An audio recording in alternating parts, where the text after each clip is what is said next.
آخری انجام یہ ہوگا کہ تمام مذہبوں والوں کو اللہ تعالیٰ اپنے پاس بلائے گا۔ اس وقت ان سب کی ترکی تمام ہو جائے گی، وہاں سب کا قبلہ ایک ہی ہو جائے گا، کیونکہ سب اللہ کے سامنے کھڑے ہوں گے۔ اہل کتاب اپنے نبیوں اور اپنی کتابوں کی پیشین گوئیوں کی وجہ سے یہ جانتے تھے کہ آخری نبی آئے گا تو قبلہ بیت اللہ ہو جائے گا۔ یہودی حسد، کفر اور سرکشی کی وجہ سے انہیں چھپاتے تھے، اور اللہ تعالیٰ نے یہود کو یہاں تنبیہ کی ہے اس آیت کے آخر میں کہ وہ ان کے اعمال سے غافل نہیں ہے۔ اس میں اعتراض کرنے والوں کے لیے وعید اور اہل ایمان کے لیے تسلی ہے۔ اللہ تعالیٰ اس سے غافل نہیں ہے کہ اہل کتاب جانتے ہیں کہ یقیناً یہ ان کے رب کی طرف سے حق ہے۔ اللہ تعالیٰ نے اس کے توسط سے شعور کو جھنجھوڑا ہے کہ تمہارا معاملہ کسی بے خبر ہستی سے نہیں بلکہ علیم و خبیر رب سے ہے، اس لیے اپنے اعمال کی فکر کرو۔ ہم سورہ بقرہ آیت نمبر 145 کا ترجمہ دیکھیں گے۔ اور اے نبی صلی اللہ علیہ وآلہ وسلم، اگر آپ ان اہل کتاب کے سامنے ہر قسم کی نشانیاں پیش کر دیں تب بھی یہ آپ کے قبلے کی پیروی نہیں کریں گے، اور نہ ہی اب آپ پیروی کرنے والے ہیں ان کے قبلے کی، اور نہ ہی ایک دوسرے کے قبلے کی پیروی کرنے والے ہیں۔ اور اے نبی، بالفرض اگر آپ نے ان کی خواہشات کی پیروی کی اس علم کے بعد جو آپ کے پاس آ چکا ہے تو بلا شبہ آپ بھی ظلم کرنے والوں میں سے ہو جائیں گے، معاذ اللہ۔ ہم اللہ تعالیٰ کی توفیق اور مدد کے ساتھ سورہ بقرہ آیت نمبر 145 کی تفسیر دیکھتے ہیں۔ اس آیت میں اللہ تعالیٰ نبی پاک صلی اللہ علیہ وآلہ وسلم کو یہ بتا رہے ہیں کہ آپ جتنے بھی دلائل لے کر اہل کتاب کے پاس جائیں گے قبلے کے بارے میں، وہ آپ کی کسی دلیل سے کچھ نہیں سمجھیں گے، ان پر آپ کی کسی بات کا اثر نہیں ہوگا، اور آپ بھی کیونکہ حق جانتے ہیں اور آپ جانتے ہیں کہ بیت اللہ کو قبلہ بنانا اللہ تعالیٰ کی جانب سے حق ہے، تو آپ بھی کسی صورت ان کے قبلے کی پیروی نہیں کریں گے۔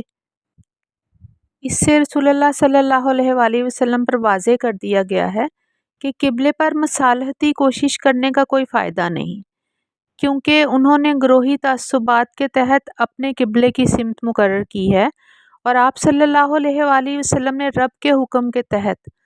بنیاد ہی فرق ہے، لہٰذا سمجھوتا ممکن نہیں ہے۔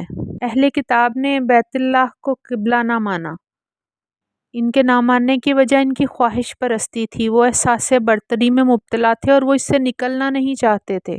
سورہ یونس آیت نمبر 96 اور 97 کا ترجمہ ہے، یقیناً جن لوگوں پر آپ کے رب کی بات ثابت ہو گئی وہ ایمان نہیں لائیں گے، اگرچہ ان کے پاس ہر نشانی آ جائے، یہاں تک کہ وہ دردناک عذاب دیکھ لیں۔ آیت کے اگلے حصے کو دیکھتے ہیں، اور نہ ہی وہ ایک دوسرے کے قبلے کی پیروی کرنے والے ہیں۔ یہاں ایک دوسرے سے مراد یہودی اور عیسائی ہیں۔ یہود بیت المقدس کے مشرق کی طرف رخ کر کے عبادت کرتے ہیں، اور عیسائی بیت المقدس کے مغرب کی طرف رخ کر کے کرتے تھے۔ اللہ تعالیٰ نے ان کے اعتراضات پر توجہ دلائی ہے کہ مسلمانوں کے قبلے کی تبدیلی پر تو آپ کا موقف ایک ہے، لیکن یہ تو بتاؤ کہ خود ایک دوسرے کے قبلے کی پیروی کرنے کے لیے آپ لوگ کیوں تیار نہیں ہو؟ اس میں بھی کیوں آپ لوگوں کے کسی کی سوچ مشرق کی طرف اور کسی کی مغرب کی طرف ہے، تو خود ایک دوسرے کے قبلے کی پیروی نہیں کرتے۔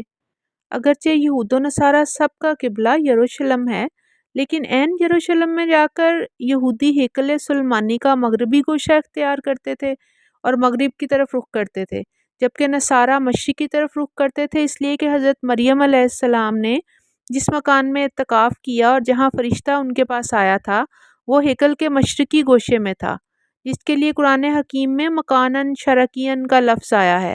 عیسائیوں نے اسی مشرقی گھر کو اپنا قبلہ بنا لیا۔ اب ہم آیت کے آخری حصے کی طرف بڑھتے ہیں۔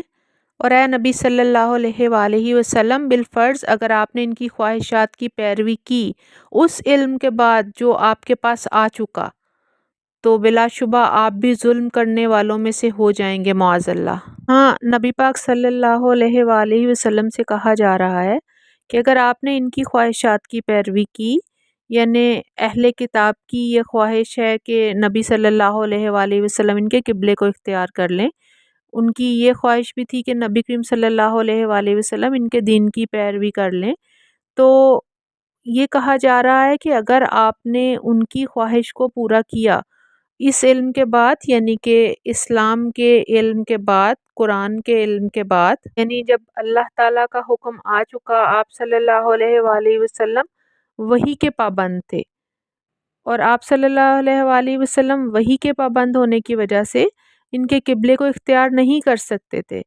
کیونکہ اگر وہ اختیار کرتے تو یہ نافرمانی ہوتی، اور نافرمانی ظلم ہے۔ اب ہم اللہ تعالیٰ کی توفیق اور مدد کے ساتھ سورہ بقرہ آیت نمبر 146 کا ترجمہ دیکھتے ہیں۔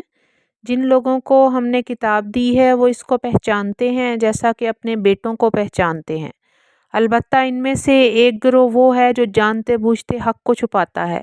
اللہ تعالیٰ کی توفیق اور مدد کے ساتھ سورہ بقرہ آیت نمبر 146 کی تفسیر دیکھتے ہیں۔ جن لوگوں کو ہم نے کتاب دی وہ اس کو پہچانتے ہیں جیسا کہ اپنے بیٹوں کو پہچانتے ہیں۔ مختصر ابن کثیر حوالہ نمبر 93/1 تھا یہ۔ بیٹوں کی طرح پہچاننے کا مطلب یہ ایک ضرب المثل ہے جو کسی بات کا یقین دلانے کے لیے کہی جاتی ہے۔ اس سے 3 چیزیں مراد ہیں۔ ایک، وہ قبلے کو ایسے پہچانتے تھے جیسے اپنے بیٹوں کو پہچانتے ہیں۔ دوسری، وہ نبی کریم صلی اللہ علیہ وآلہ وسلم کو ایسے پہچانتے ہیں جیسے اپنے بیٹوں کو پہچانتے ہیں۔ 3، وہ اللہ تعالیٰ کی کتاب کو ایسے پہچانتے ہیں جیسے اپنے بیٹوں کو پہچانتے ہیں۔ آیت کے آخری حصے کی طرف بڑھتے ہیں۔ البتہ ان میں سے ایک گروہ وہ ہے جو جانتے بوجھتے حق کو چھپاتا ہے۔